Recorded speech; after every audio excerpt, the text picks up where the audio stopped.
officially opening this event. So good morning, afternoon, and evening again, everyone, depending on where you are.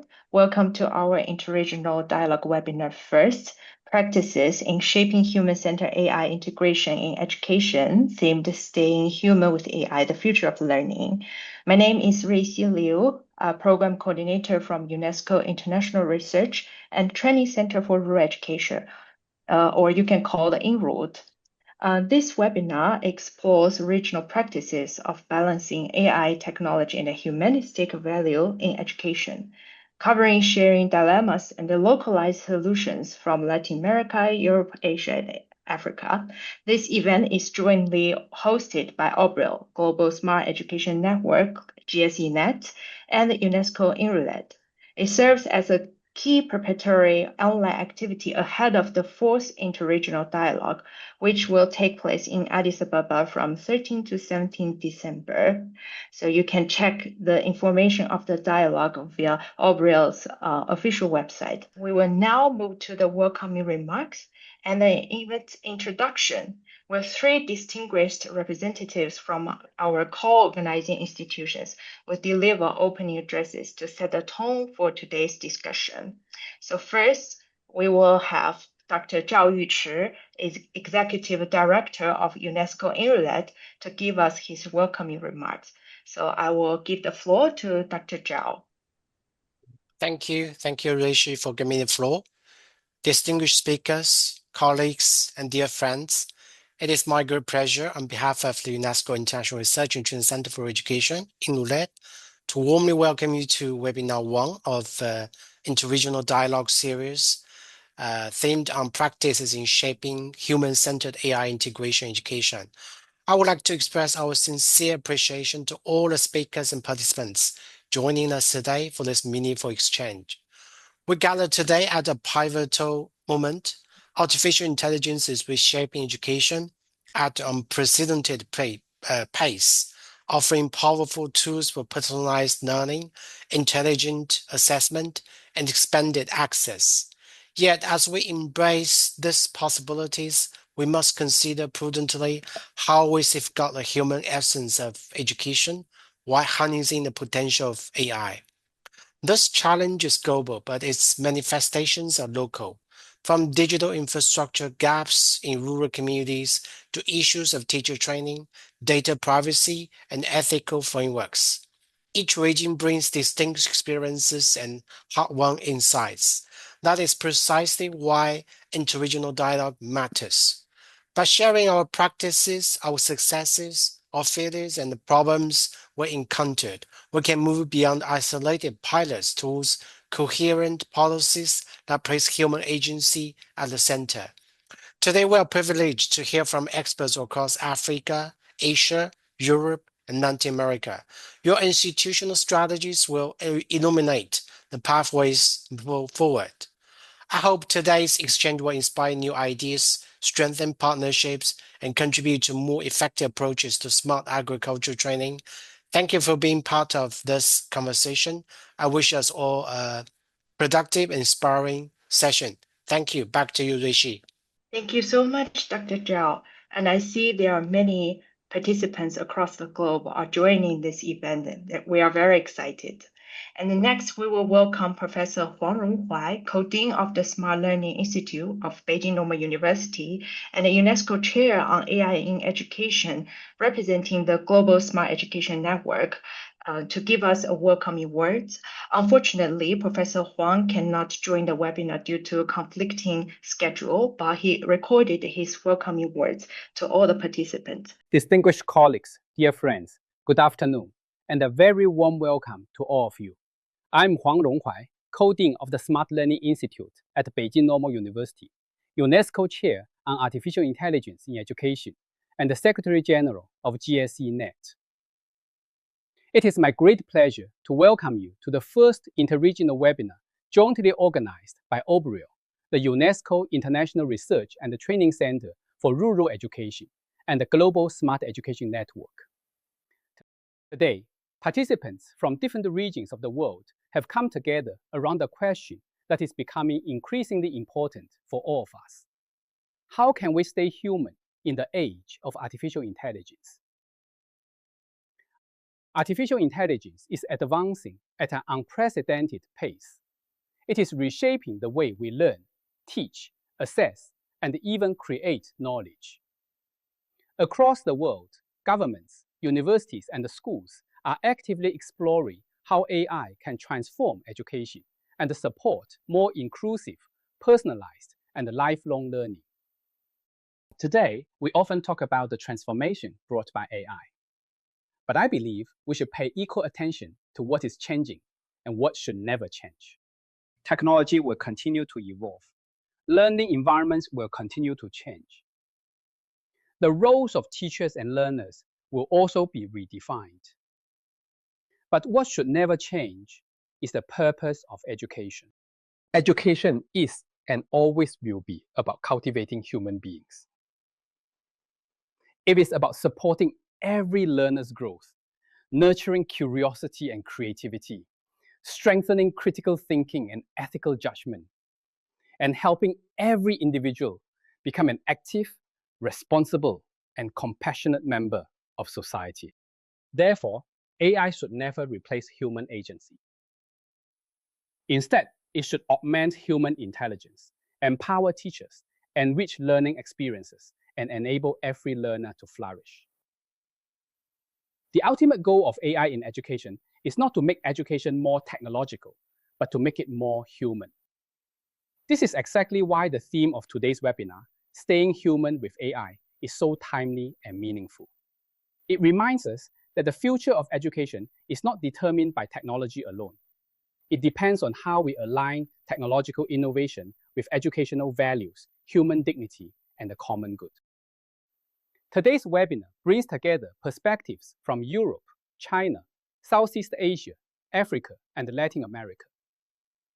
Although our educational systems differ, we face many shared opportunities and challenges. Through interregional dialogue, mutual learning, and collaborative action, I believe we can build a common understanding of human-centered AI and jointly shape a more inclusive, equitable, and sustainable future for education. Ultimately, the future of education is not about AI replacing humans. It is about humans and AI learning to shape a better future together, while always staying human. As AI becomes increasingly powerful, our responsibility is not simply to develop smarter technologies, but to cultivate wiser learners, more empowered teachers, and more humane education systems. I sincerely hope today's discussion will inspire new ideas, strengthen partnerships, and lay the foundation for deeper interregional collaboration in the future. Thank you once again for joining us. I wish you all an inspiring and productive webinar. Thank you. Thank you so much to Professor Huang. And next, I will welcome Ms. Elizabeth Colucci, Director of Education Policy and Program at ABRIL. ABRIL has consistently facilitated interregional educational cooperation between several regions, focusing on inclusive, equitable education innovation and cross-border policy dialogue. So let's welcome Ms. Elizabeth Colucci to give us some welcoming remarks. Thank you so much. Over to you. Thank you so much, Rishi. It's really a great pleasure and an honor to be able to welcome you today. I see the numbers attending this webinar are ticking up. I know we challenge you by the different time zones we are spanning today. It's not easy to have a truly interregional webinar when you have colleagues from Southeast Asia all the way to the southern cone of Latin America. But I think in many ways this webinar today is already successful in that. And we know that many other colleagues who could not join today or will not join today because of other professional conflicts or time change issues will be watching the video. I would just like to offer a truly heartfelt welcome from Obriel. I think as Rishi has alluded to, we are an interregional organization and association committed to education and development. We distinctly focus on connecting the diversity and the plurality of the global South with the diversity and plurality of the global north in what is a very shifting context, geopolitical framework, etc. We believe dialogue is at the core. Dialogue that's not just talk, but is inspiring practice and inspiring projects and inspiring joint research, exchange, mobility, and the very human element of our collaboration, which is something we believe is the core of our collaboration. I want to say that this webinar is very unique today because it is the first time we collaborate formally with UNESCO, INRLID, and with the Global Smart Education Net, the GSE Net, both hosted by Beijing Normal University. It is the first time we collaborate with them in the framework of our new partnership. We are delighted. It is also the first time we have a webinar where we engage institutions in China, and we are delighted. We are also pleased, for those of you who know us, we've done a considerable amount of work connecting Latin America, Africa, Europe, the Middle East. We even have a considerable membership and work in India. But we've worked less with partners and colleagues and similar organizations with similar mentalities in Southeast Asia and in China. So I think from that perspective, we are particularly excited about today's event, and we believe it will be a launchpad for many further collaborations. Interregionality is the key. We have carefully sort of selected and curated the speakers for you today, not just for their expertise on this topic, but also for the diverse regions, organizations, and institutions they represent. These are also all institutions that we partner with consistently in the development of joint projects, in the development of studies, and in the collaborative work around advocacy for education and development. So I think for us, the experts and the speakers you will see today are very special, not just as individuals, but also for their institutions. Finally, I would like to just say a bit of a promotion on the Interregional Dialogue on Education and Development process. This is something that Rishi mentioned in her introduction. This webinar is framed within that process. I say process because it has been ongoing for over 4 years now, marked by major conferences. The last one took place in Bogota in November in 2025 under the auspices of the Colombian presidency and also the CELAC presidency. This has been done consistently from the beginning in partnership with the African Union Commission and major regional integration bodies and education associations. It has had a core focus on the Global South as represented by Latin America and Africa. We invite international cooperation partners to convene around this South-South agenda in defining priorities for education and development. The process has grown, it's expanded, we are opening to new regions, and we're very excited that in December of this year, we will be back in Addis Ababa, Ethiopia, hosted by the African Union Commission again, and that we will also have new partners joining the process from China, from Southeast Asia, and from the Arab world. So again, you will find more information on that conference and on the process on our website. We will put that in the chat.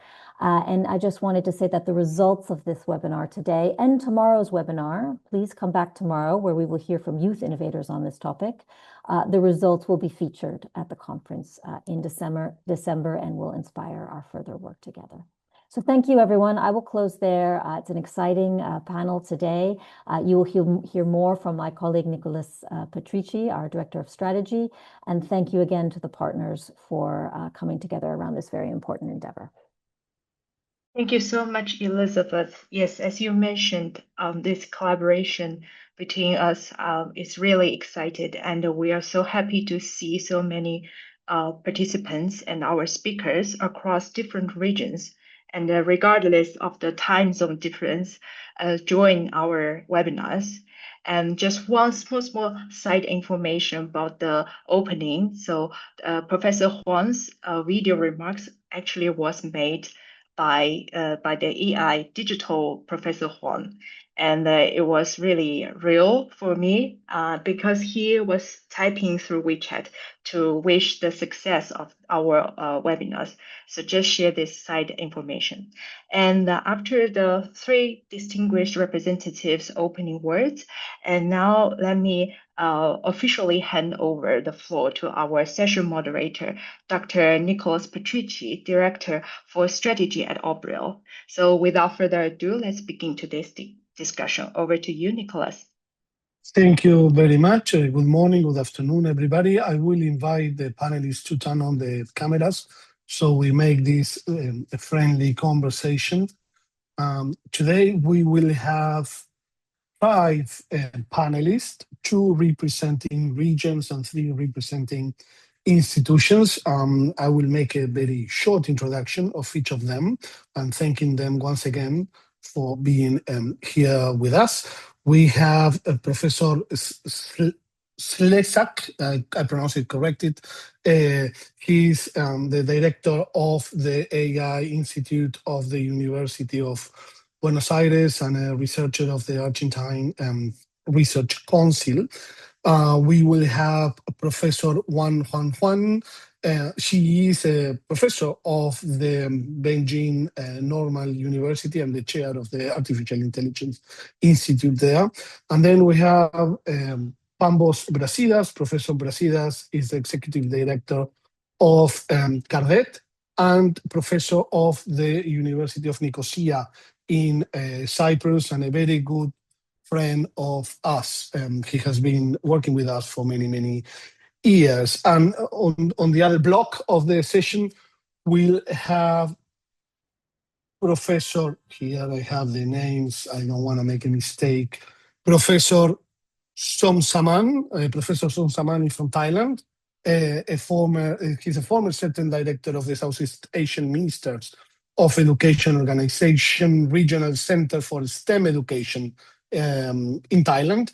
And last but not least, Professor Idris Rai. He's the executive secretary of the Inter-University Council for East Africa based in Uganda.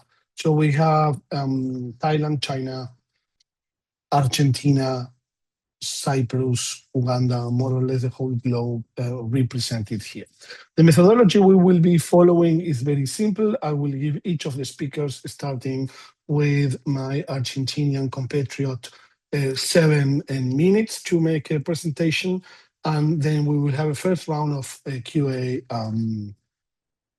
session with 1 question to have a brief discussion, and then we will move to the second block where we will try to learn a little bit more about regional impacts of artificial intelligence. Before giving the floor to Diego, I was reading here the briefing that my colleagues prepared very consciously, and I will read you the first 2 lines to open the discussion that for me were quite revealing. No? The first 2 lines of the briefing my colleagues prepared to all of the speakers reads like this. This briefing note is for webinar 1. This is the first webinar of the series, addressing the need to understand how education institutions across different regions are grappling with the integration of artificial intelligence while preserving the human dimension of learning. And when I was reading this, I underlining preserving, because if the human dimension of learning needs to be preserved, it means that it is being challenged. No, you do not preserve something if it is not a challenge. And I remember the first time, or the first interregional policy dialogue in 2023, we conducted this dialogue in Buenos Aires, Argentina, in March 2023, and ChatGPT was a novelty back then. People were talking about it, but it wasn't really at the center of every conference and every conversation. And now artificial intelligence is taking the place of the center of everything. No? And when we discussed or think about it, we selected the word preserving the human dimension of learning, as if the human dimension of learning would be under any sort of attack or being challenged, or replaced by something different. No, I don't know if there is any other dimension of learning that it is not human. And these type of questions probably are questions and ways of thinking that already are marking the answer. No, and I am not so sure that the answer is already given by the question as it is in these two sentences that I have read to all of you. So it would be very interesting to understand in first place how a university in Latin America, particularly in Argentina, is dealing with this issue.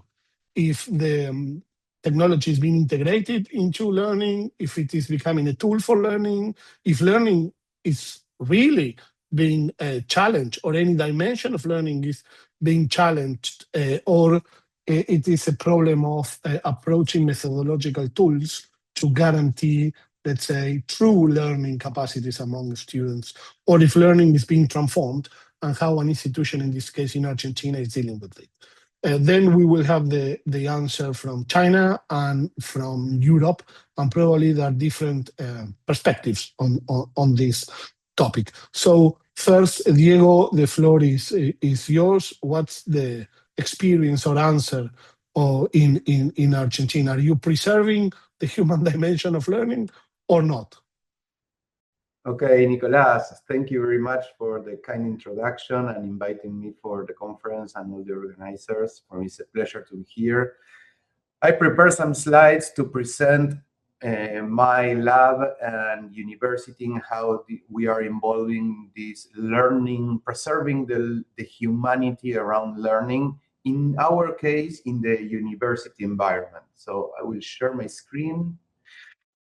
So my name is Diego Fernandez Lezac. I'm a professor at Computer Science Department of University of Buenos Aires, and I'm head of the Applied Artificial Intelligence Lab, or Laboratorio de Inteligencia Artificial Aplicada, here in Buenos Aires, in University of Buenos Aires. You can find there the webpage, and of course, you're invited to visit our site.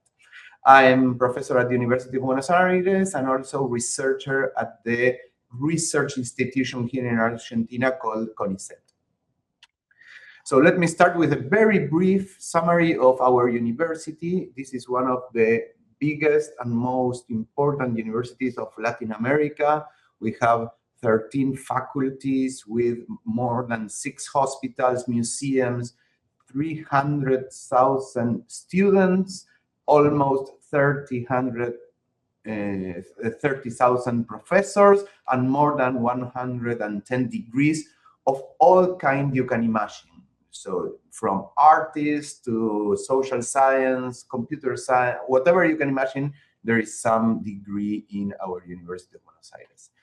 It's famous for being a university with 5 Nobel Prizes, the only Latin American university that has this number, and 17 of all Argentine presidents are University of Buenos Aires graduates. So it's a really important and very influential university here in Argentina. Our lab is located in the School of Science, Computer Science Department, and it's the Applied Artificial Intelligence Lab.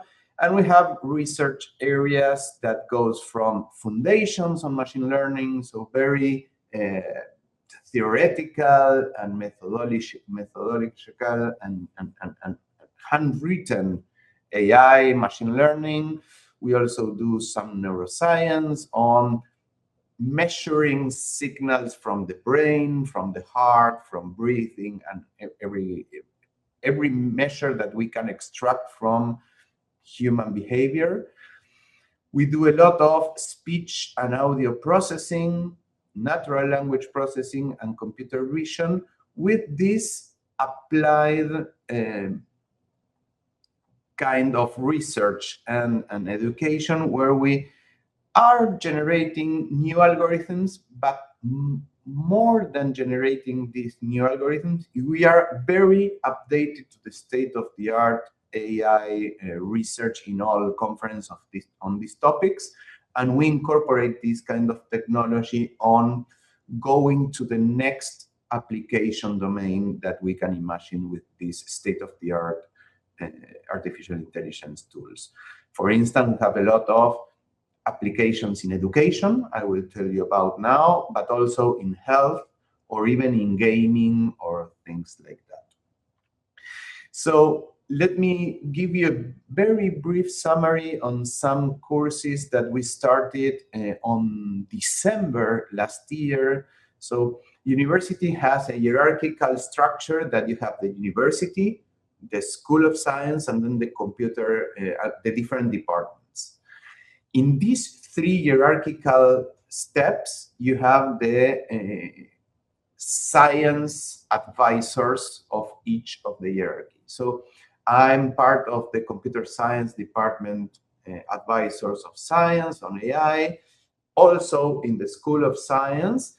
And on December, the university advisors asked me to incorporate because they were feeling that UVA, that our university needed to go into an AI first initiative on the usage of AI.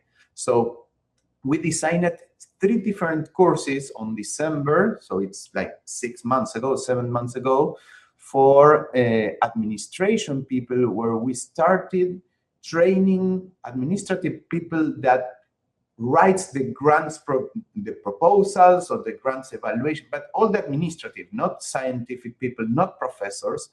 And we started all these courses to try to incorporate this technology. How can they incorporate the technology? It's going on, not a particular technology, but the idea of what's happening, the trends on generative AI, so that they can adapt their skills and get knowledge through the rapid change that we are facing month to month. Every technology is changing more or less in 1 or 2 months in the last 1 year or 2 years. So we already gave this first course for administrative people for more than 250 people. We had a very good receipt of these courses, so we said, okay, can we go to the head of research projects for scientists? We repeated this for science people, science of any kind, with anthropologists, artists, and this kind of people. And we have more than 250 head of scientists from University of Buenos Aires already done this course. And we are now finishing our general audience. The University of Buenos Aires also opened this idea for anybody that wants to get application for this kind of courses. And we've got more than 10,000 applications that we are starting giving this course in the next weeks. So this has shown that there is a real interest in people from administration, from science, and from general public to incorporate this kind of knowledge from University of Buenos Aires here in Argentina. Of course, I have to say, everything this is for free. So the university advisors called us, and they are paying for all the course generation. All the personnel, scientists, and general applications did it for free. Just to finish my first presentation, the challenge is, of course, how we fund this. Here in Argentina, we are in an economic crisis, and funding is everything here. And we are literally with zero funding from external agencies, government, or whatever. So we only have our salaries, and we are doing all by ourselves in free time or changing our schedule to giving these courses. So this is our first challenge that I have to say. We are looking for international funding to supply our effort in this kind of courses. The second problem is we are training people, and these people now want to use this kind of technology. This kind of technology, it's not cheap. You have to have a subscription, maybe $20 or any other kind of subscription. We don't have money for that, and the salaries are not enough to get these licenses. So this is something that we are discussing in the university level. Who and how do we provide the licenses for all the technology? how we manage the data privacy, data sets, and this kind of stuff with best practices. So we are discussing how to improve our technological sovereign in order to maybe create the infrastructure and the best practices in order to be able to offer this kind of service and do not lose our data privacy and the best practices that we should sustain in order to be a sovereign country with technology on our bias, our culture, our interests. So with that, thank you very much. This is our lab. Here my contact. You are open to write me whenever you want, and I keep here in the webinar for further question after the other panelists. Thank you very much. Thank you. Thank you very much, Diego, for this presentation where I guess you are assuming first previous challenges to the question I posted, infrastructure challenges, funding challenges to incorporate artificial intelligence as institutionally, no, and to allow students and staff to use it and rethink methods. We will probably see along the presentations that there are different realities and different challenges. And as we have seen, I was totally amazed by the video that I thought it was a real one. Yes, someone has to preserve my capacity to distinguish a real video from a false video. And the challenges that you were putting on the table, Diego, were more structural challenges of how an institution needs, before answering that question, incorporating that question into the institutional setting. So as we have seen a fantastic artificial intelligence video done in China, that I saw Pam was also shocked. So probably he was also thinking it was a real video. I would like to know from Professor Huang Huang, what's the perspective in China? Is human learning, or does human learning need to be preserved? How are you dealing with that? How are you using your technology to improve or innovate your learning approaches? Dr. Wang, the floor is yours. Thank you, Nicholas. I'm Huang Wang from Beijing Normal University. So I'm also the focal contact person for UNESCO Chair on AI in Education. So I will respond to the theme of our webinar based on the 3 national guidelines our team got involved in the past 3 years. Let me share my screen. Right. Okay.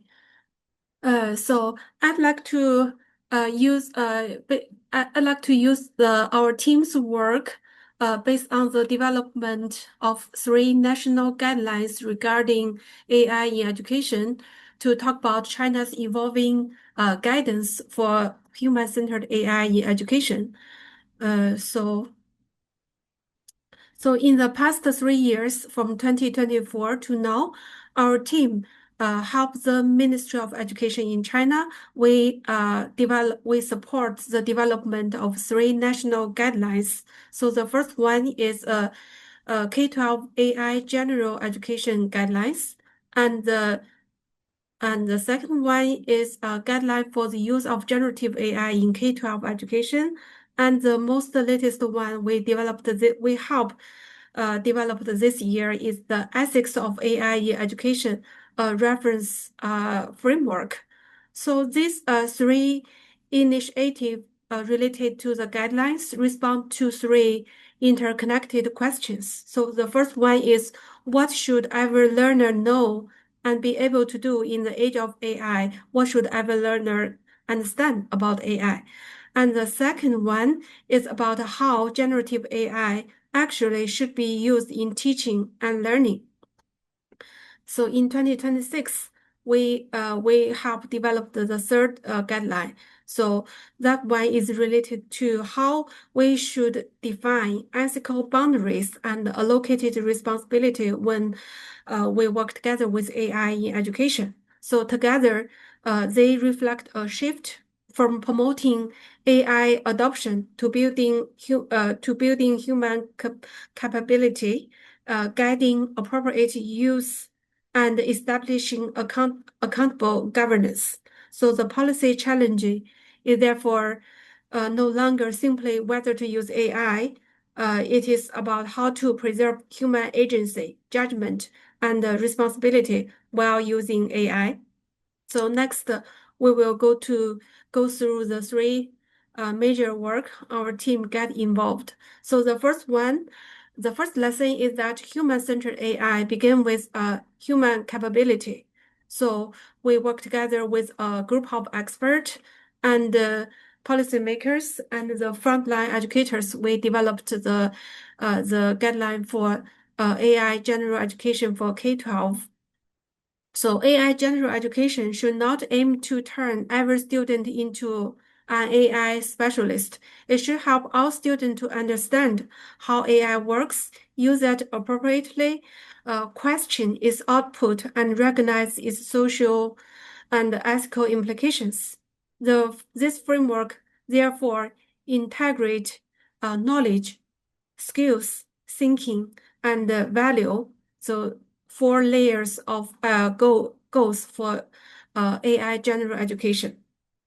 It also follows a developmental progression. So we can see at the very bottom from primary school to junior secondary school and the senior secondary school, they have different focus. So from experience and awareness of AI in primary school to understanding and application in junior secondary school, and finally to innovation and responsibility in senior secondary school. So the goal of general education of AI is not simply AI proficiency. It is also to help learners remain rational, independent, and responsible. So this is the first line of work. And the second guideline, the second lesson from the guideline is that a human-centered policy cannot simply say use AI or do not use AI. It must distinguish between learners, purpose, and educational context. In this guideline, we have identified applications for students' learning and teacher instruction and educational management. However, technology should be used only when it responds to a genuine educational needs. So the permitted depth of use also change with learner maturity. In our guideline for younger learners, access to open-ended generation based on AI should be restricted. Junior secondary students may engage in guided exploration, while senior secondary schools can undertake more responsible and creative practice. So this is why one principle is particularly important. Focus on the learner, not the tool. We should avoid AI for AI's sake. In this year, in 2026, the team working together with a group of experts, we help draft the last guideline. The ethics for the AI in education, a reference framework, is released this year in the Global Conference for Digital Education. So we got the third lesson is that the ethical principle must be translated into operational rules. So human agency means that educators and learners remain final educational judgment. Context-sensitive governance means that the same rule should not be applied mechanically across all ages, disciplines, and educational purpose. So data protection, algorithm fairness, transparency, and appeal mechanism must also build into institutional practice. So the third framework, this framework, therefore, distinguish among prohibited, limited, and encouraged use of AI. So some decisions should remain firmly human. Some forms of AI use require disclosure, review, and supervision. Other use, such as inquiry, simulation, and prototyping, could be actively encouraged. Our broader lesson is that AI literacy, responsible use, and ethical governance must develop together. So human-centered AI is not only about keeping humans in the loop, it is about keeping human beings capable of judgment, responsibility, and care. All right, so this is all the recent work our team get involved in the AI in education in China. So due to time limitation, I'll just share for this for now. Thank you. Thank you very much. Very interesting institutional approach, very complementary to Diego's, as Diego's situation or discussion was about how to incorporate technology into an institution. And Dr. Wang, your main point is how to manage technology in the learning process. And very, very interesting the way you have, or China and your institution in that framework have been dealing with it, trying to, let's say, frame it under clear guidelines of use and reaching to the point that the learner should be in the center, no, or at the center of the process, and focus on it and not that much on the tool. I think this is a very important reminder. No, we are talking about people learning, not about tools that might help or not to learn. It's not about efficiency. If it's or it is not only about efficiency. It's about critical thinking, no, and learning is the result of that process. It's a challenge, and probably it's a challenge for people in the learning rooms. And I will move now to Pambos Brasidas, who has been dealing with issues about learning innovation. And if I don't remember wrong, he has been working as a teacher as well. So he knows what it is being in a room at different agencies and has been thinking more or less for the last 25 years about what's the impact of not only teaching, but also learning from a very, let's say, rooted perspective. Pambos is coming from Cyprus, but I would like not only Pambos to reflect on the Cyprus experience, if there is one, but also to extend it a little bit more to the European framework, because we all know that the European Union is also taking into consideration this element, and it would be good to have one or two lines on that. Pambos, the floor is yours. Excellent. Great presentations to all. A big thank you to the organizers for this opportunity, and a big thank you and bravo to Obereal for the wonderful work you do the last years, and it's great to collaborate with you. I wear two hats. So one, I'm director at Cartet, a non-profit based in Cyprus. Actually, we started in Singapore more than 20 years ago, and then we moved to Cyprus. And also I'm professor at the University of Nicosia, and as Nico said, I used to be a primary school teacher. So some of the things I will share with you will cover all sectors. Let me share my screen. Great. So first of all, I will be a bit provocative, and I apologize for that. It's just in my effort to stimulate conversation later on. However, the idea of keeping the human within AI is a bit oxymoron, because AI is based on machine learning, right? So the whole purpose is to get the human out of the way, but we can discuss that later on, okay? Now, a brief about the context of what we actually do. I will talk briefly about Cartet, University of Nicosia, EU level. Cartet is a non-profit. We do a lot of work. I share later a couple of examples that we do with University of Nicosia, but we do research on AI, training, we do consulting for SMEs on how AI can transform it. We're not just focusing on learning, but how do you take it to the next level and the impact on work. We do a lot of work on policy, and we participate in many European committees. For example, we participated in the recent guidelines on how to teach informatics, within which was AI. The University of Nicosia, the largest university in Cyprus, it has as a key priority AI.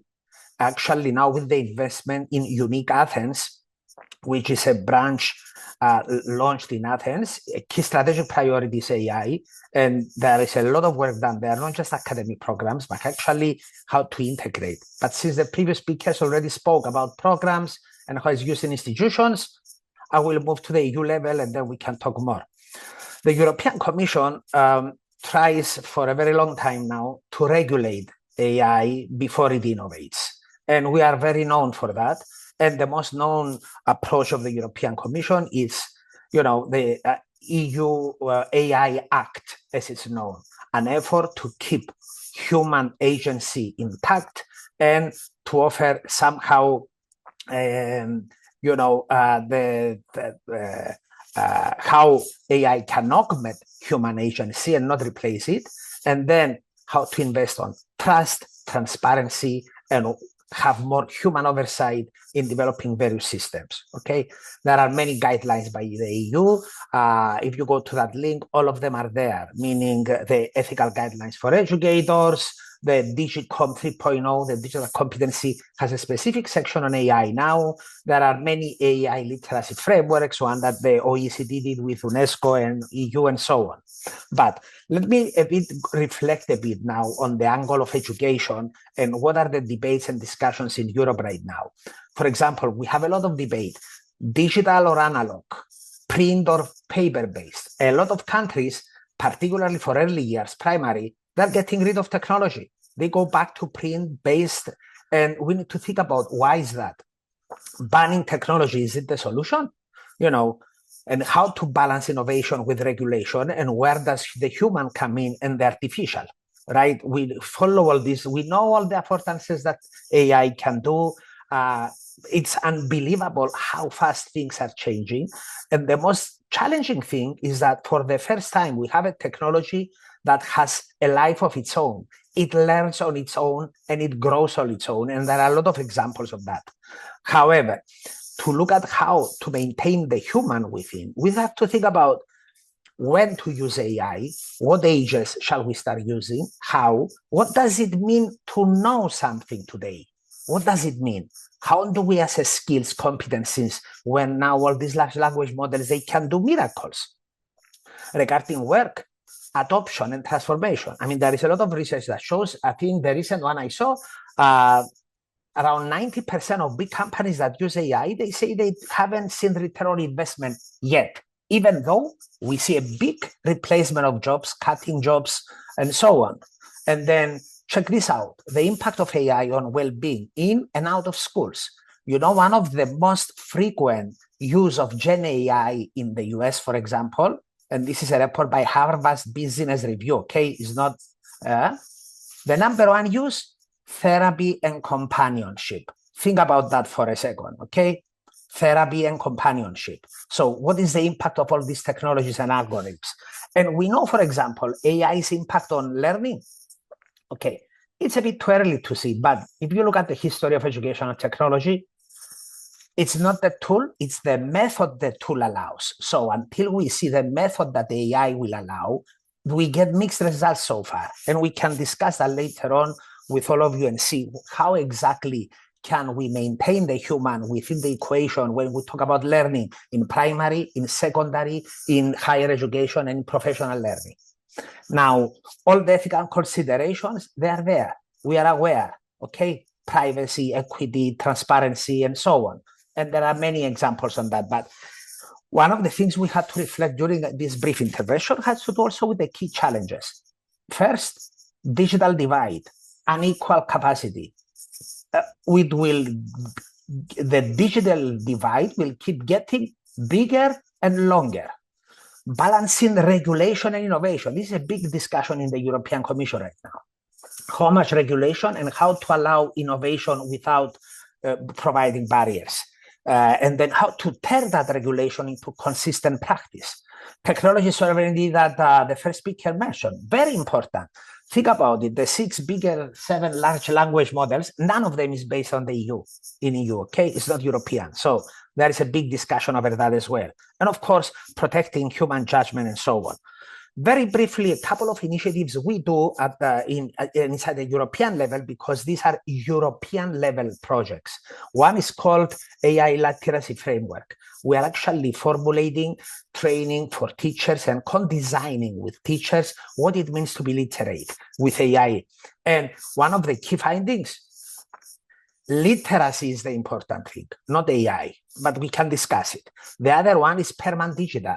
It focuses on digital well-being and the impact that technologies have on that.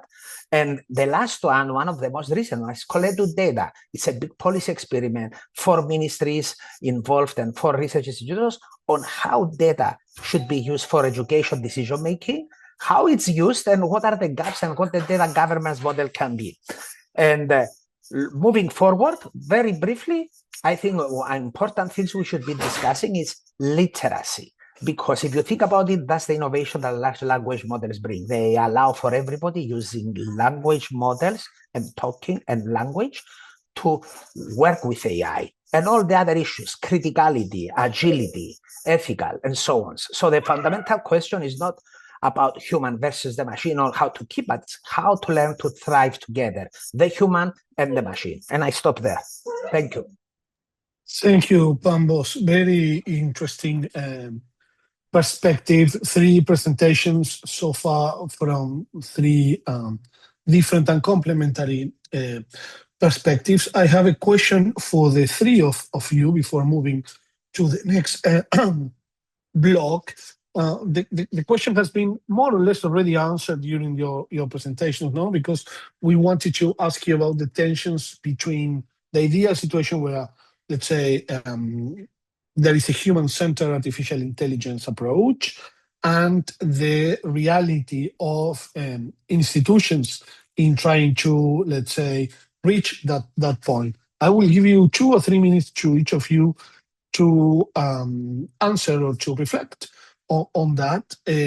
But before that, let me try to sum up in my own way the core of the discussion, because I think we touch upon at least 3 different levels of the discussion. No? One is about how to incorporate technology into institutions and what's the impact of that incorporation or not in the learning schema of a country or in a society, and what's the role of an university there. Diego was mentioning certain challenges in a context of increased interest of learners in his country and the institutions being struggling to afford the incorporation of that technology.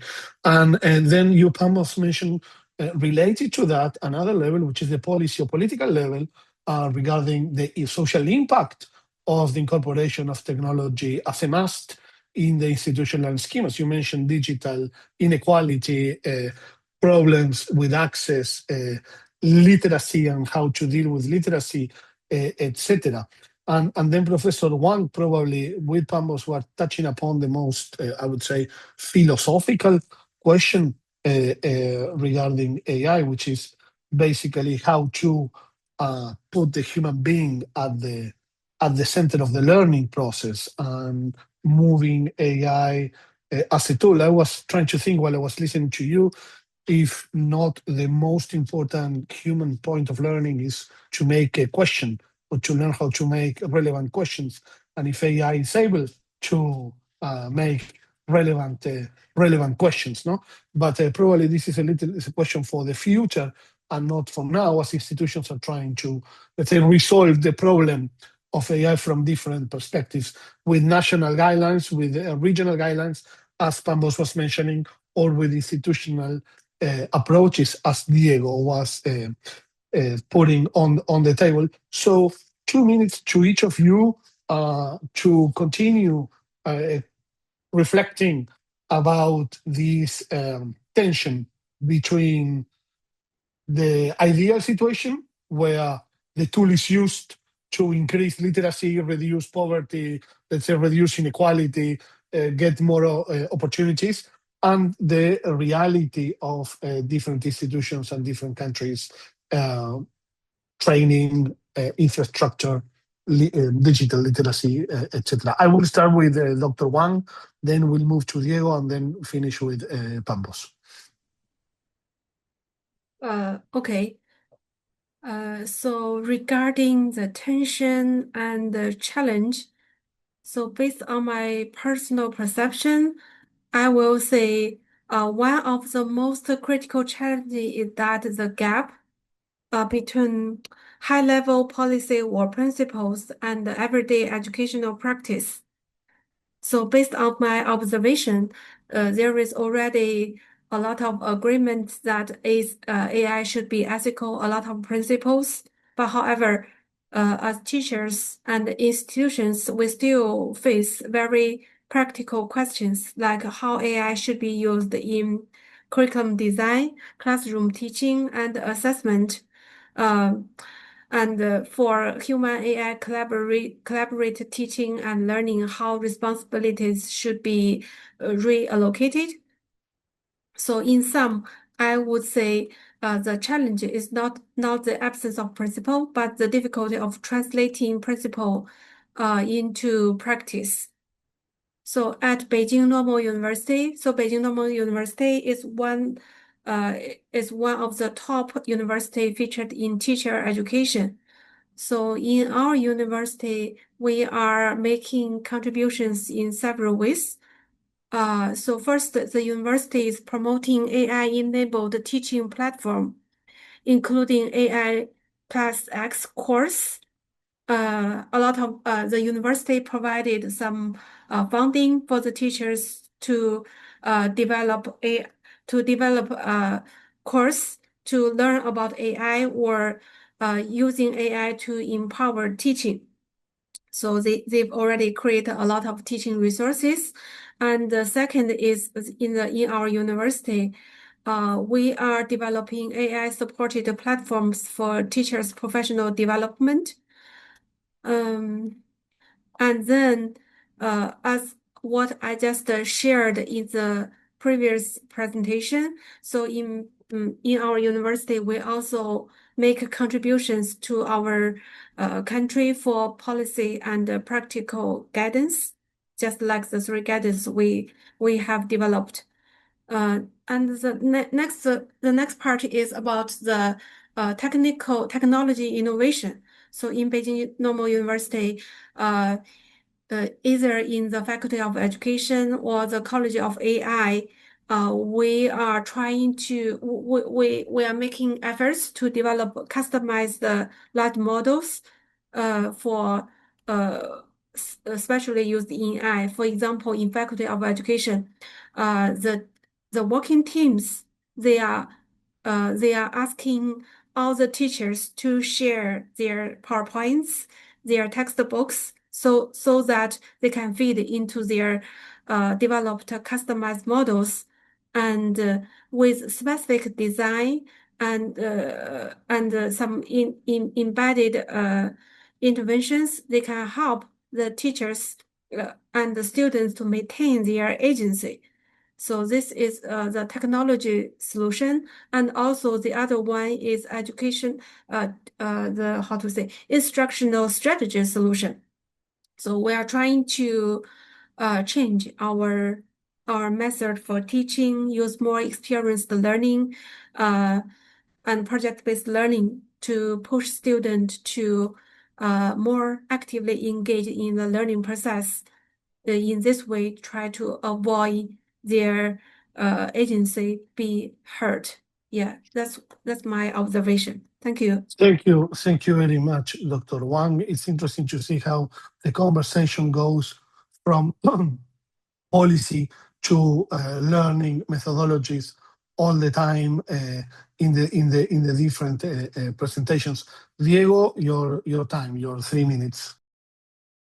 Thank you, Nicolas, for the question. So from University of Buenos Aires, our first initiative was to make a diagnosis. And our diagnosis was that some people was using AI without having any knowledge on, for example, where the data sets are stored or how the conversations are used, for example, for international transfer of information, the infrastructure part, and the governance of the data set. So we wanted from University of Buenos Aires to become an AI first university, so incorporate these technologies, but not blindly. And that's where the human-centered concept starts, is we want to incorporate this technology, we want to be part of this movement, but we want to do it consciously.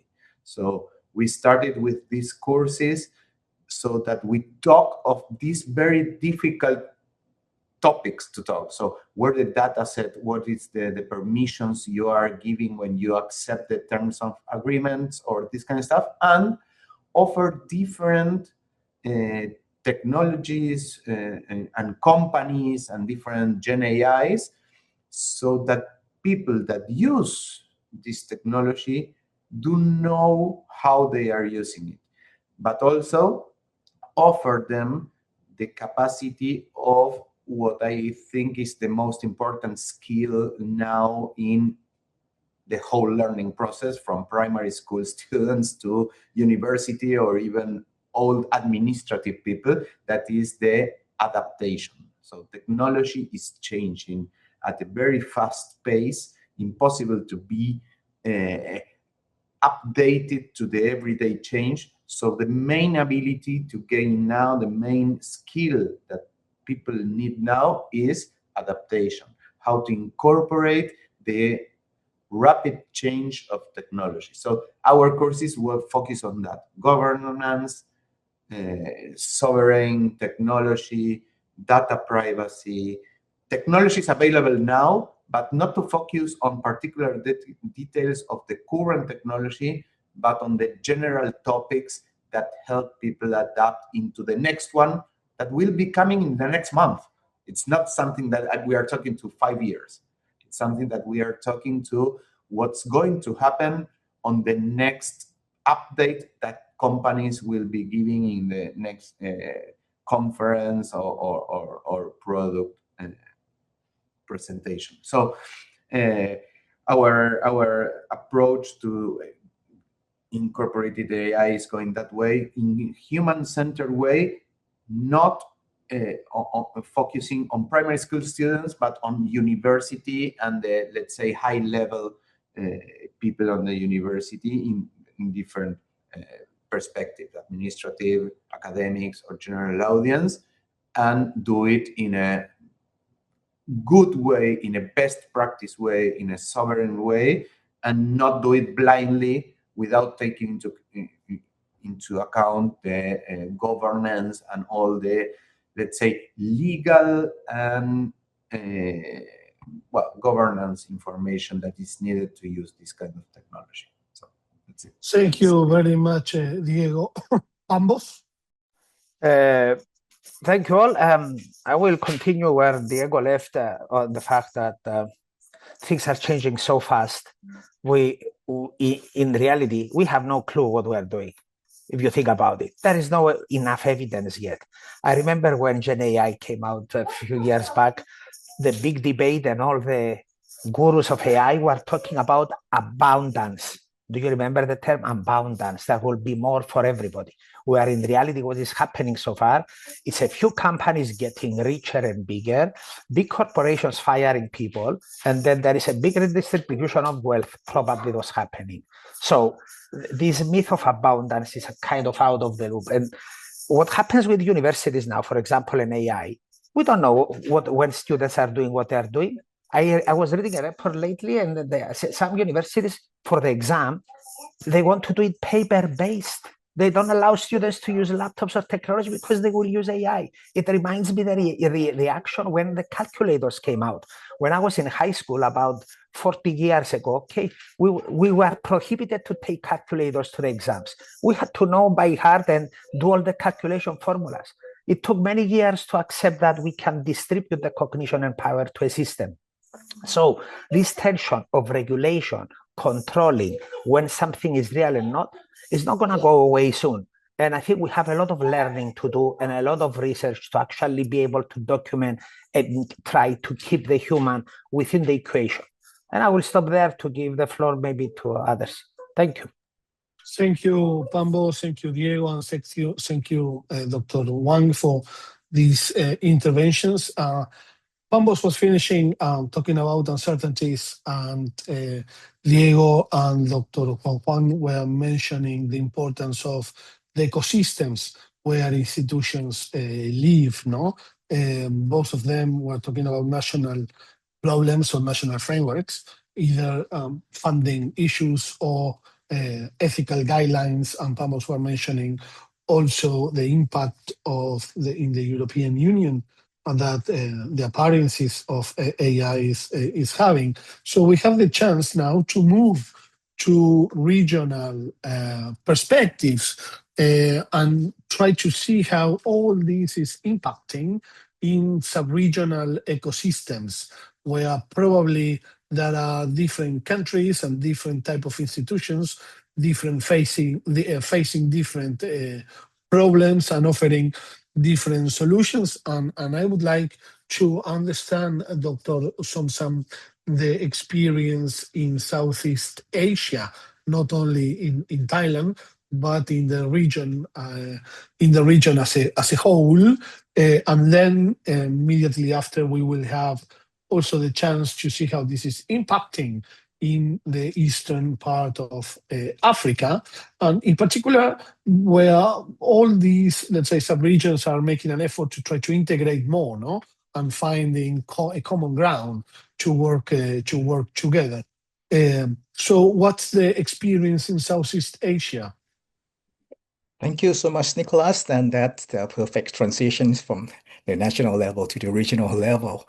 Well, let me share some of my presentation that I will introduce some of our regional work on AI in education. Okay. Well, first of all, this is the outlook, a very quick outlook of what Southeast Asia is.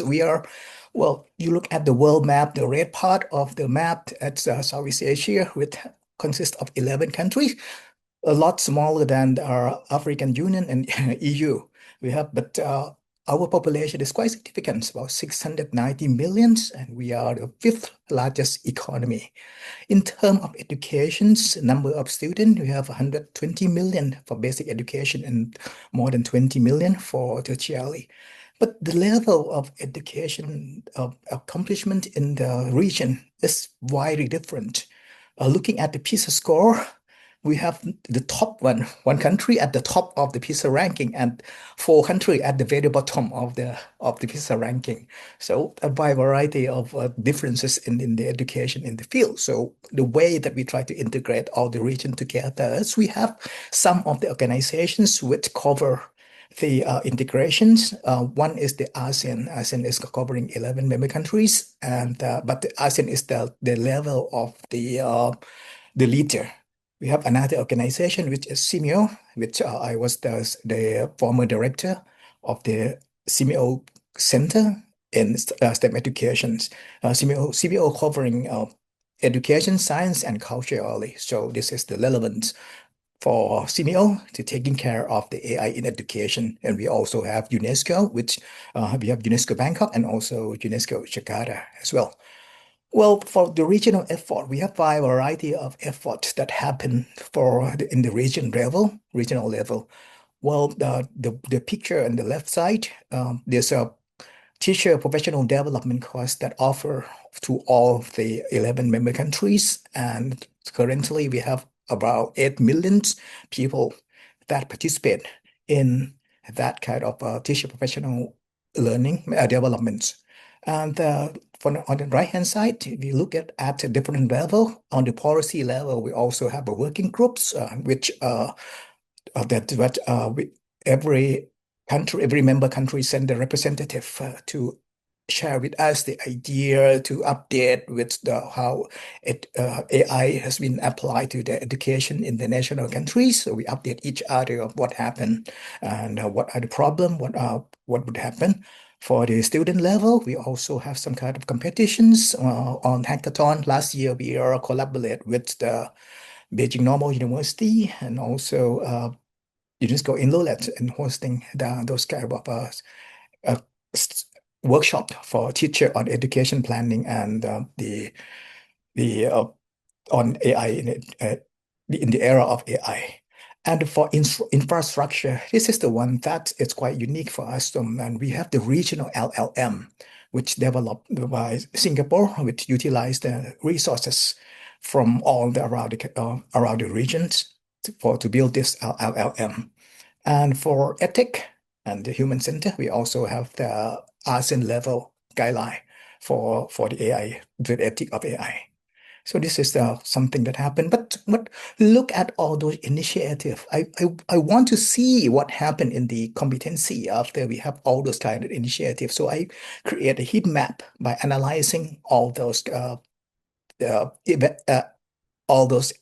events that happen, all those attempts that happen for development of AI. So this is the UNESCO framework on the AI competency. So look at this and mapping. So we can see that in the green part is something that is happening very frequently, and the red part is something which is lacking. So this part is showing that the most of the effort in AI in the region is focusing on acquiring very basic level, but and some of that in the deeper, and also but we're very lacking in terms of creating part. Specifically looking at the AI pedagogy, this is what we want to discuss here today. In the AI pedagogy, the AI that has been used mostly for teacher, for educator, it's using AI to assist teaching. But it's far away from using AI for transformation of the educations. So that's mean that AI is currently used as making existing paradigm of education, existing pedagogy, and reinforce those existing pedagogy rather than bringing in the kind of transformation that we always think that AI will come into and transform education. But what happened is AI is reinforcing the education paradigm that we are using. So the teachers are using AI to produce learning material. There's been taught about how to create the prompt in order to create all the exam or the learning material, which then using for classroom teaching as usual. So that doesn't bringing in the transformative power of AI at all.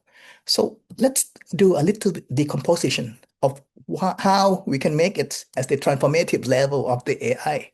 So everyone's saying that AI will come in, and one of the benefit of AI is personalized learning. So we are asking what happened, what are the key element, the enabling condition for personalized learning. And for personalized learning, it's need student learning evidence in order to get those information and process that information and respond to the student to create personalized learning. So, well, that means that we need student assessment data, we need the learning progress evidence, we need misconception diagnosis to ensure that, we know that which misconception the student is having and how we can get the timely feedback and intervention as possible, as quickly as possible, and let the student clear out those kind of misconception. Well, if this is the AI part, so what is the role of the teacher is supposed to be changed for the AI era? So the question is asking the teachers need to switch from content provider to human development expert. So by being human development expert, the teacher need to be the interpreter of the student need and provide care and motivations, and during the decision making on the ethical and pedagogical decisions, and also help students to safeguard against harm. So one of the examples that I would like very quickly, it's the system from Singapore. A system AI learning, the student learning space from Singapore called SLS is the AI embedded system, which it's have AI built in, but the way that AI is built in is during the design, they take in the human in the loop. The teacher is part of that system.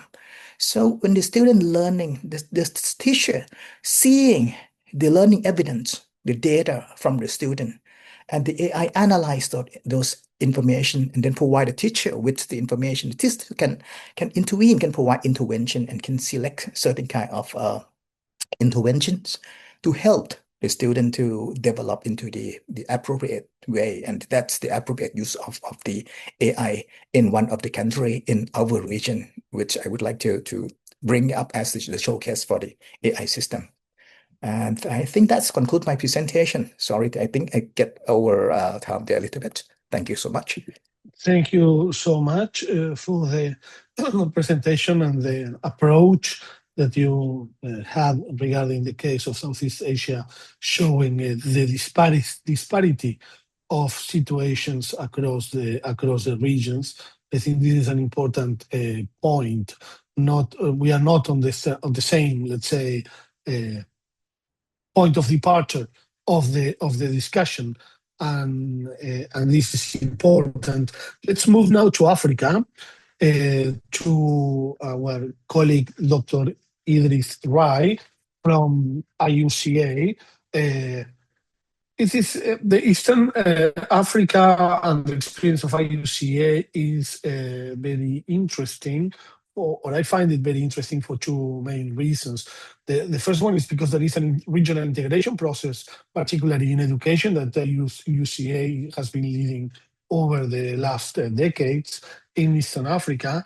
Eastern Africa in itself is going through a regional integration or sub-regional integration policy, and the African Union Commission has recently launched a strategy on artificial intelligence and skills for the whole continent. So the ecosystem Dr. Idris has to manage is very complex from a political point of view, but also probably from an institutional point of view.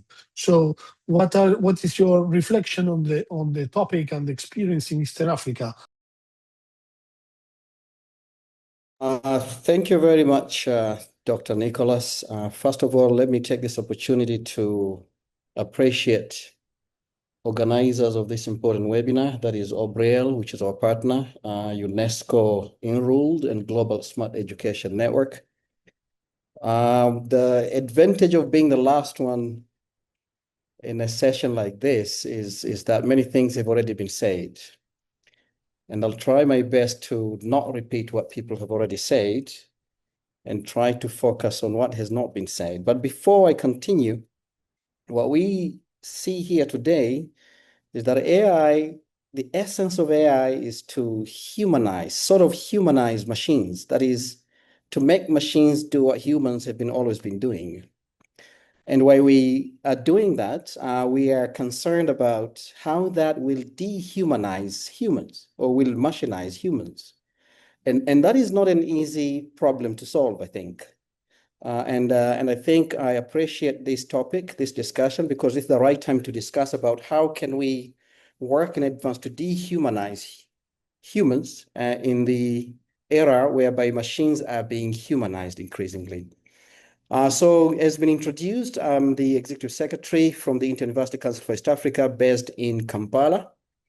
And I can see some of my brothers from Rwanda, Tanzania, and other parts of East Africa connected, and I greet you all from the part of Africa. So what is the Inter-University Council for East Africa? It is the institution of the East African community responsible for coordinating higher education across the region. Our mandate is on harmonization of higher education system in 8 partner states of East African community, providing quality assurance and accreditation, research and innovation, academic mobility, capacity development of higher learning institutions, and regional policy coordination relevant to higher education. East African community, for those who are not aware of it, is an economic bloc based on East Africa. It is composed of 8 countries, as seen in the map. It is one of the bloc with the world's youngest population. I think over 70% of the population is under the age of 24 years old. Hence, it has experienced a rapid expansion of higher education due to the growing young population, and hence also the need for growing digital transformation. AI presents unprecedented opportunities for all good reasons that other speakers have already mentioned, but it has some risks as well, as I've also mentioned, in terms of dehumanizing humans as a result. Now, the key message here, AI is no longer a future issue. It is reshaping higher education today, but there are some preconditions for benefiting on that. And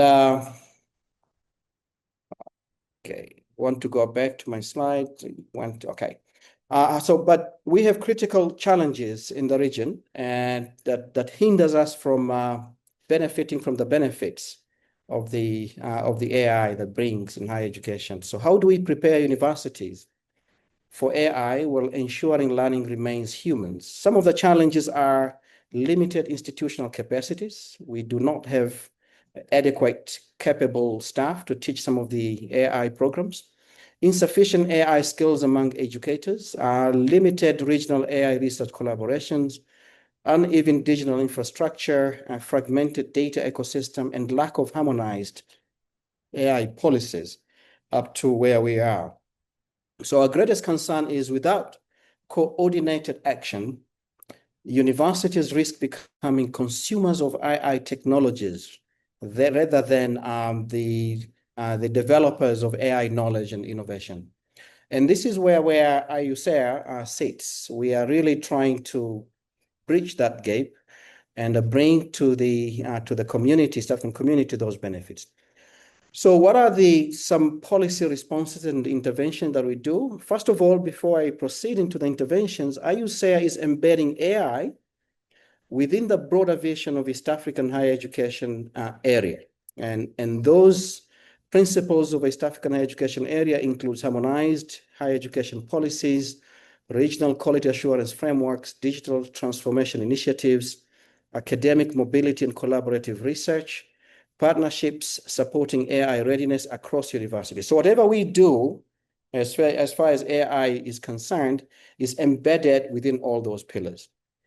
The principle here is that AI should strengthen regional integration, educational quality, and social development, not deepen the inequalities between the partner states, and also between the institutions as well.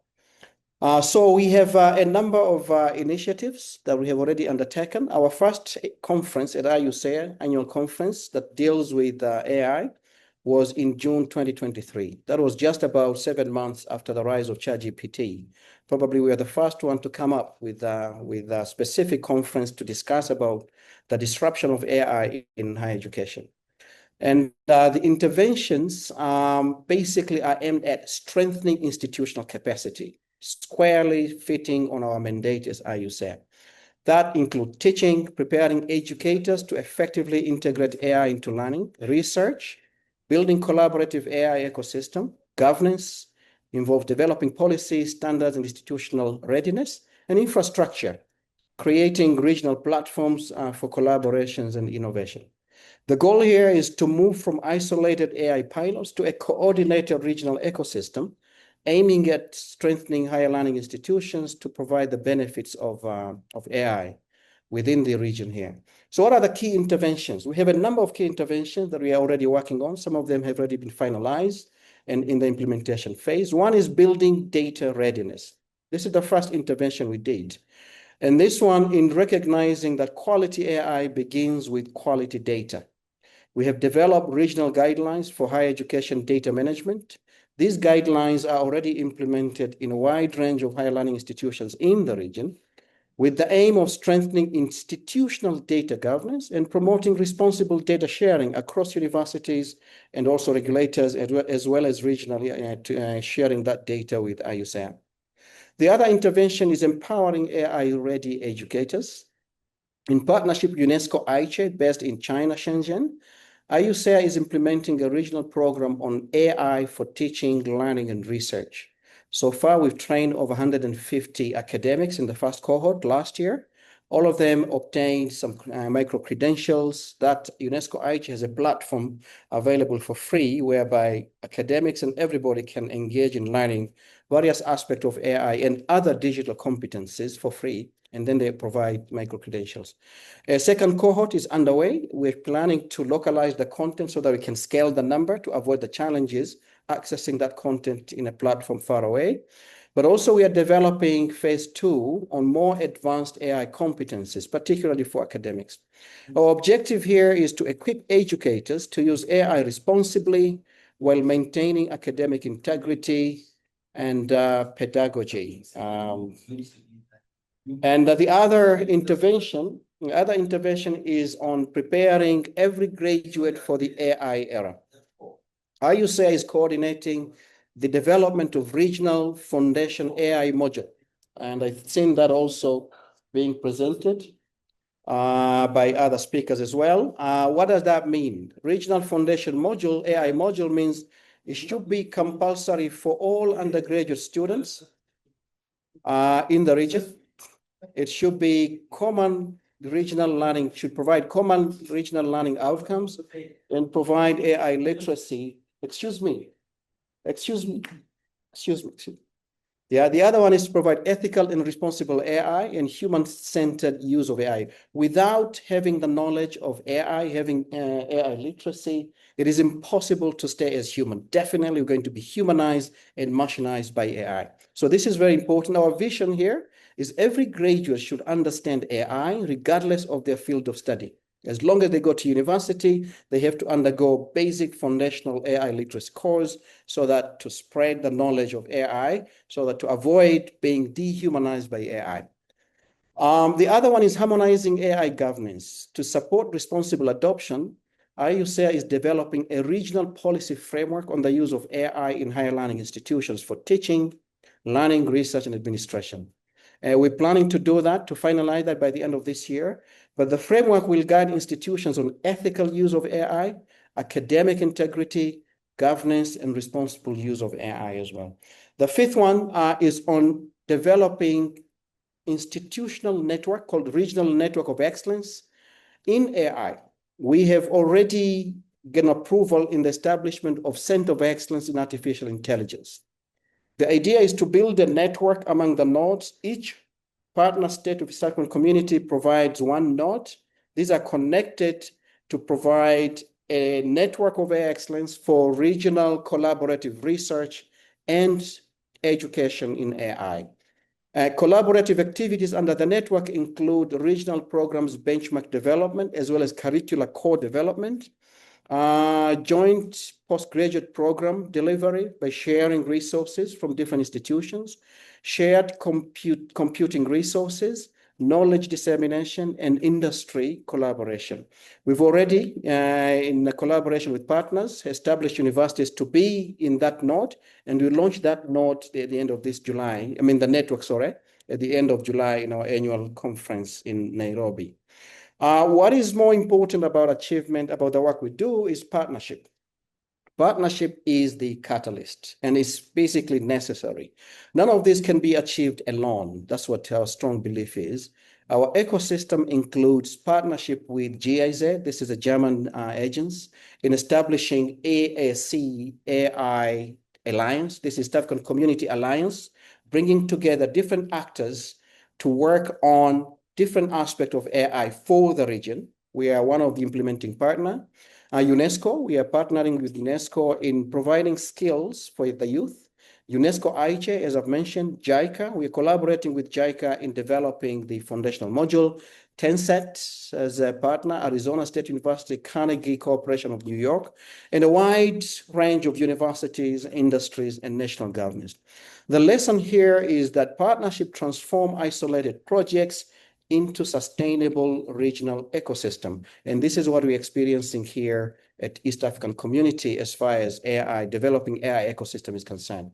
Thank you very much, Nicholas, and I'll stop there. Thank you. Thank you so much. Very interesting. You have already answered some of the questions I had for you.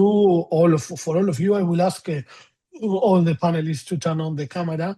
I know that we are a little bit late, but as we started some minutes past the time, I will ask everybody 10 more minutes of your attention to give the panelists one last round of reflection.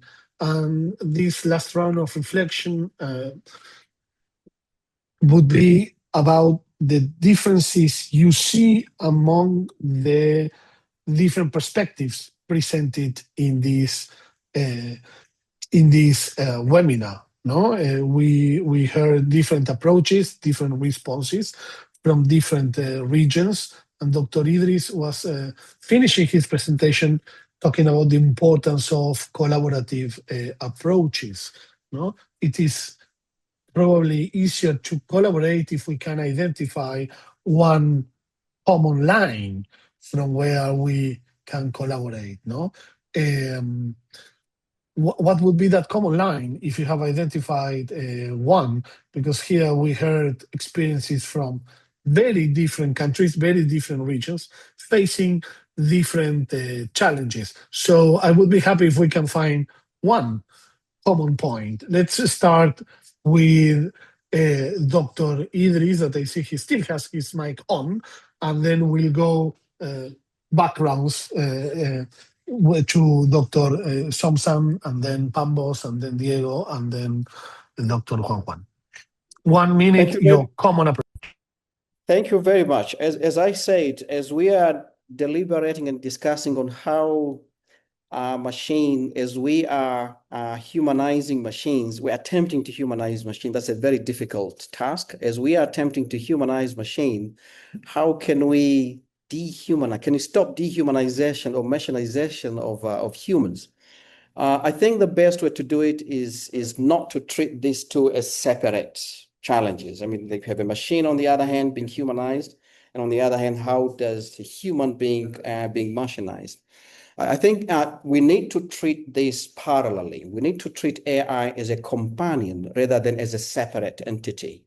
We have to look at AI. Where can AI support our activities? This is our learning. Where can AI support our learning in a way we cannot do effectively, but also maintain along the way what makes us humans?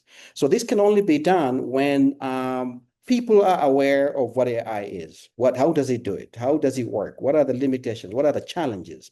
And hence coming to what I presented, that the skills, the general, everybody should have the basic skills on what is AI is about. Everybody should be able to understand what they're supposed to do to get rid of, to mitigate the challenge that AI is. And I think the other thing to complete is that we need to train from the beginning to be consciously critical to what AI is giving us. We should not take AI in the face value, that whatever gives out, it is perfect. So that has to be trained within the education system so that along the way, we treat it as a companion, not 100% trustable, and the decision and the judgment rest upon us, as has been presented by other speakers. That's what I think. Thank you so much.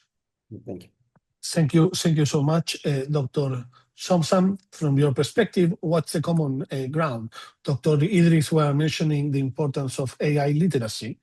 There are many questions that can be done to that statement, but let's start with your position.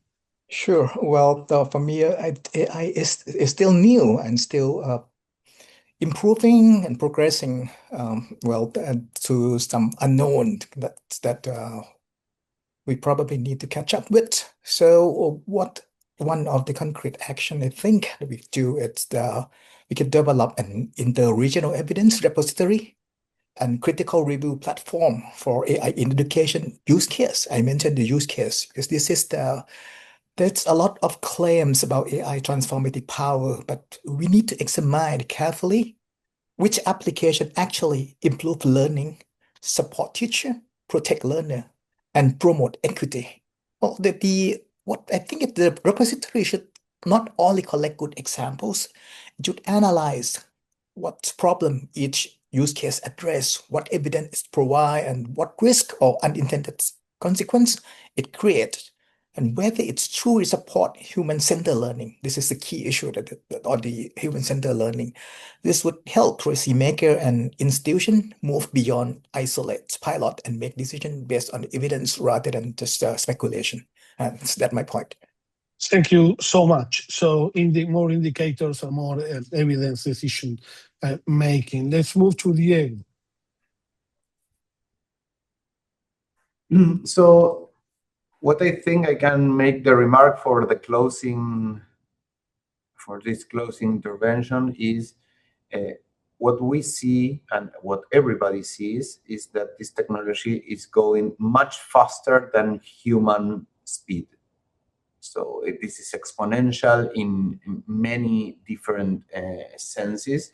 And so the only way to get into this technology without losing the pace is doing collaboratively. So it's not something that one government or one university needs to propose, but do it convergently. For example, the funding stuff or the content stuff or how the different applications, so it's, and the different technologies and the updates. So what I take and I want to enforce in this last minute is that we need to get together, especially in a regional way. So from Argentina, we are starting to talk with Chile, Brazil, Uruguay, and different countries in Latin America. And this is a main issue to getting updated in every single sense, in the data privacy, governance, funding, technology, sovereign, and all the AI environment around our countries. So I will finish with this. Let's collaborate. And of course, from University of Buenos Aires, we're open to it. Thank you very much, Diego. Dr. Wang?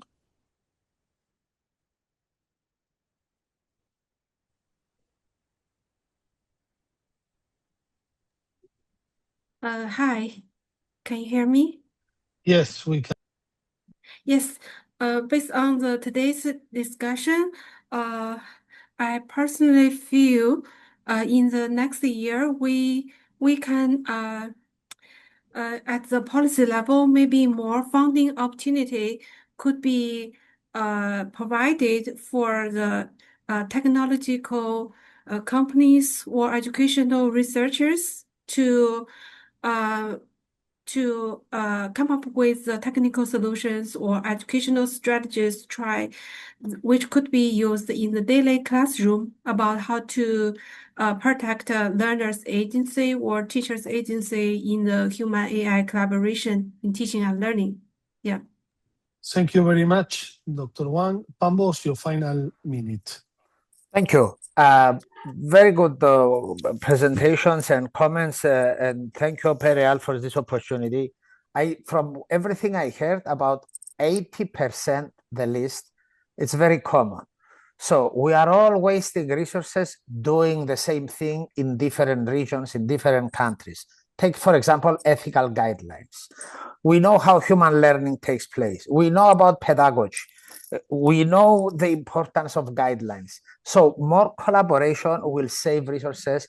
And I think this is also an indication, and congratulations to the organizers, because this is an opportunity to see we need to work more together, because we are all working on similar paths, and it will be more productive with that way. Thank you.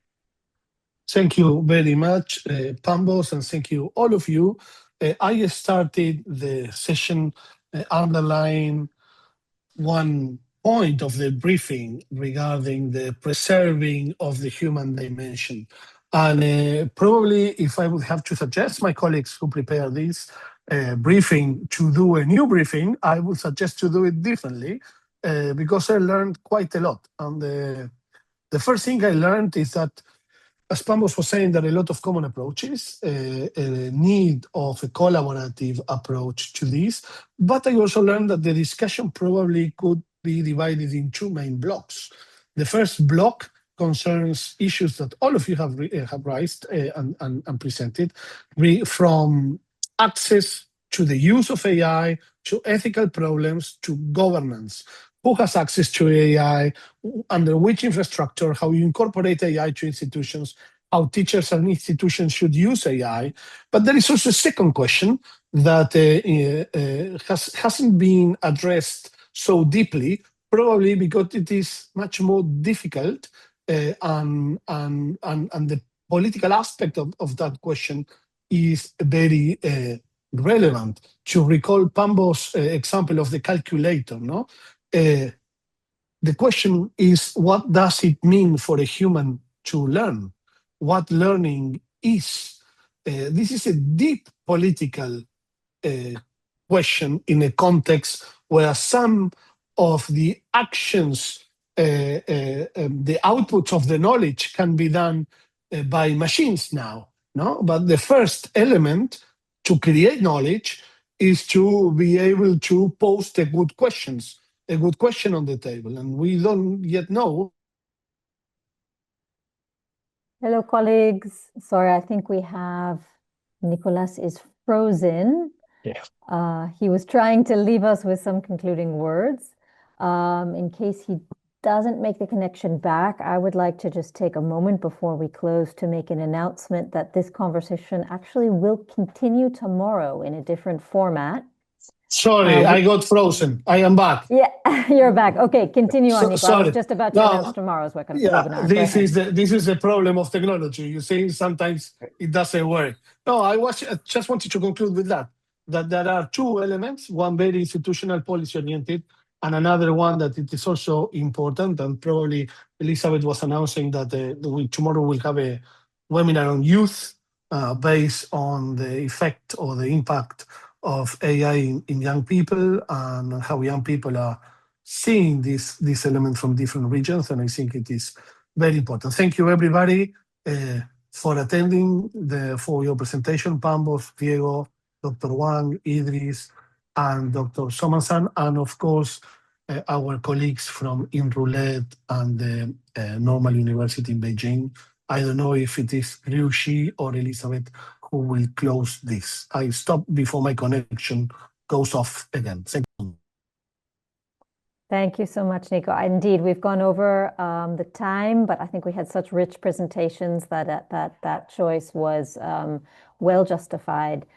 Again, please come back tomorrow, same time. We will have youth innovators with us from different regions of the world. We will have youth organizations with us from different regions of the world. Some of them have already joined today, so they will be able to integrate some of the messages from today's event into tomorrow's discussion.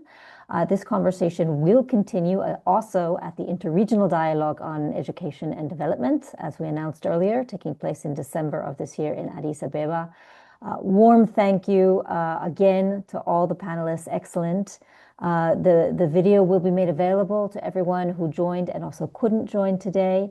And we will also make the presentations available.